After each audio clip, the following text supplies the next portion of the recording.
እንደዚህ አይነት ቀላል የሆኑ ማትሶችን እንዴት አድርገን መስራት እንደምንችል በዚህ ቪዲዮ አሳያችኋለሁ። የመጀመሪያው እንግዲህ ይሄ ካልኩሌሽን ይሄ መልሱ አይደለም ነው።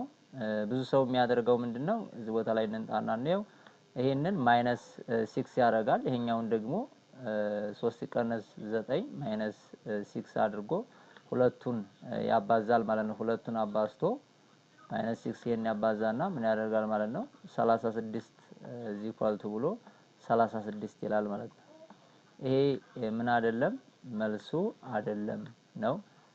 ለምን ያልን እንደሆን አንድ ፎርሙላ እንጠቀማለን። ይሄ ፎርሙላ ሁልጊዜ የምንይዘው ቦዲ ማስ የሚባል አለ። ቦዲ ማስ ብለን እንጽፋለን። እዚህ ላይ ማስ ብለን እንጽፋለን። እዚህ ላሳያችሁ።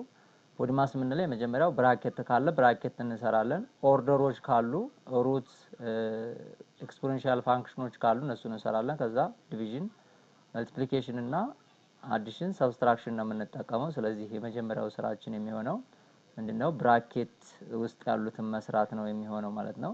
ብራኬት ውስጥ ያሉትን ስንሰራ እናደርጋለን። የመጀመሪያው ብራኬት ውስጥ ያሉትን እንስራ።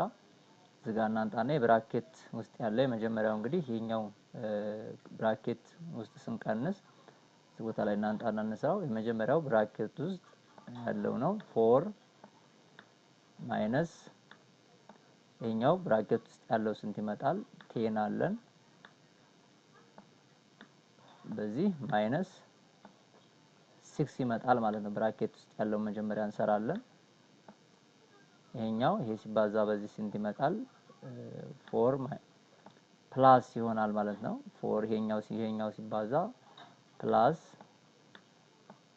60 ይሆናል ማለት ነው። እዛ እዚህ ኢኳል ቱ ብለን መጨረሻ ላይ 64 እናደርጋለን ማለት ነው። ይሄ ነው። ስለዚህ በእንደዚህ አይነት ነው የምንሰራው። እነዚህን ቦዲ ማስ ሁሉ ጊዜ መጠቀም ያስፈልጋል ማለት ነው።